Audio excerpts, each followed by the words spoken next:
I told you a story last time I came. How my friend died in a plane crash.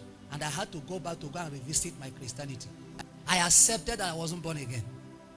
That this one know God more than myself. It's important we know God though. It's not that something happened now you are the first person to take off from the window. The plane she was traveling by crashed. You know that Dana air crash that happened. Very lovely sister. Love Jesus. We're together in UNED. Preached the gospel. The first thing she bought when she got to UNED was a megaphone.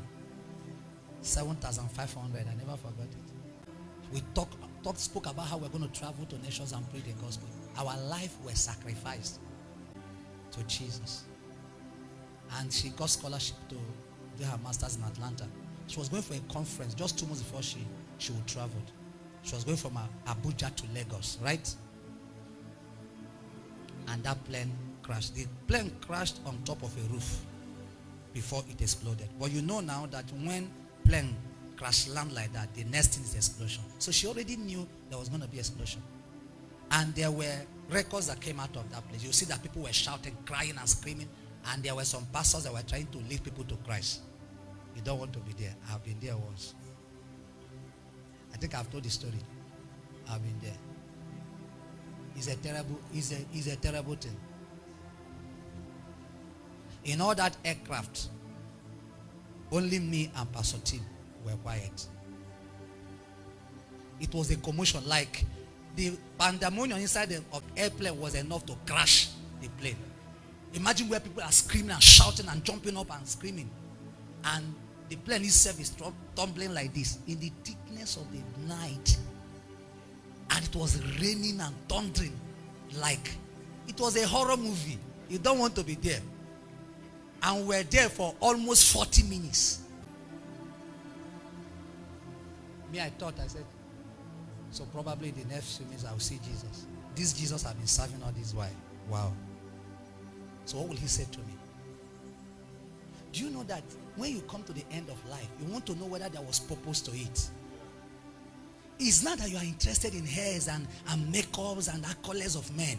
When the death knocks on the door, you won't remember student script. You won't remember you have defense. You remember you have next program. You know, like, I don't want to disappoint. I've given them my word, I'm coming. What is your word? What? At that time, everything will clear from your mind. Is just one thing.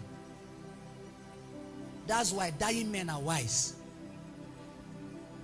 If you want to know wisdom, go and meet people on their dying bed.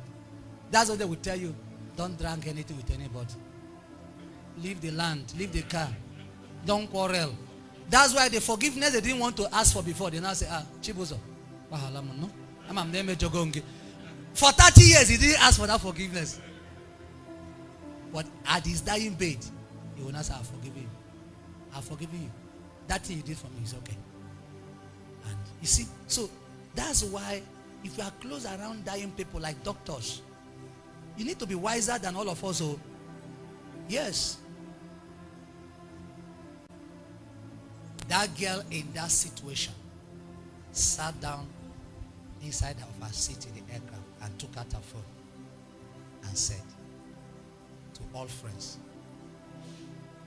he said, take strength in the Lord, friends. For any moment from now, I shall go to be with the Lord. And she said it is. How? I don't understand that kind of courage.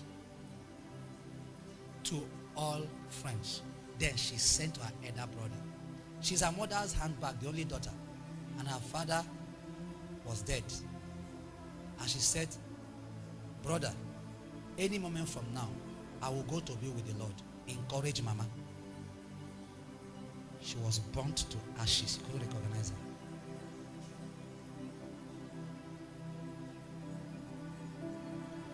So, my head balanced. Do you understand? So, my head balanced. So, this lady was sure she was going to meet Jesus. Am I sure? Do you see it? What this is we are doing, am I sure? I need to be sure. Not that you are born into Christianity, you are born into this thing, you are in church, you are singing, you are clapping. You need to be sure. that you know, that you know, that you know. And nobody need to convince you that he's there.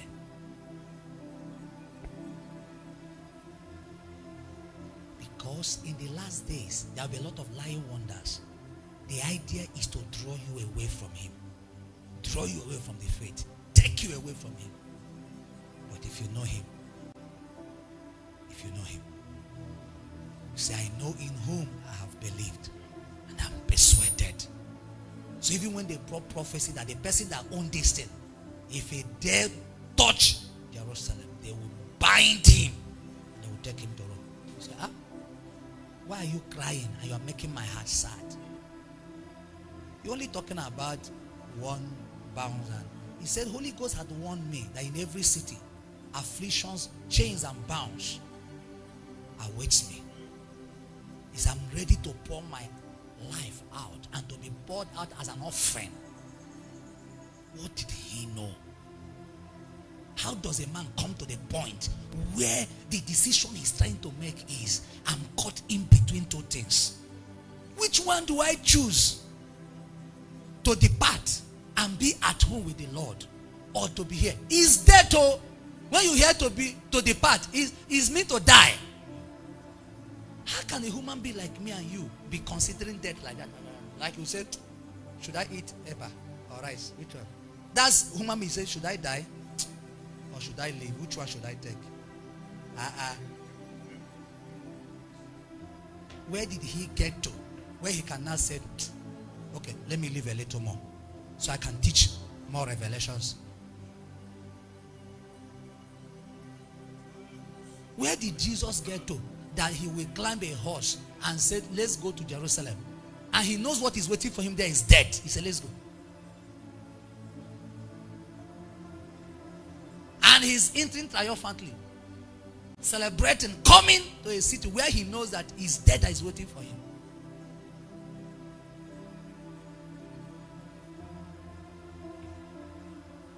If we can conquer the fear of death, we can stand the challenges of the last days. What has held us down is we are attached to our lives. We want to save it. Our lives are important to us. We hold it tight. It's there. But the moment you can die to yourself, you will begin to live in the spirit.